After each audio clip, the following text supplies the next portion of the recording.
Hi, my name is Joshua Eniola from Lagos, Nigeria, and I'm a first-year MBA student at the Vanderbilt Graduate School of Management. I've had the opportunity to take up an independent study at the Wond'ry. The Wond'ry is all about different innovation taking place on Vanderbilt's campus.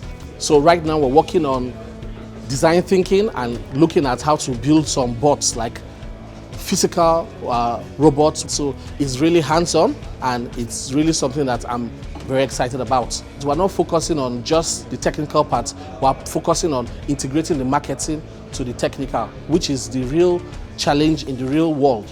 Amazing things are being done by faculty and students of this great university. It has been quite challenging, learning new things. I think that's the whole point of the business school, to challenge yourself and to learn as much as you can learn.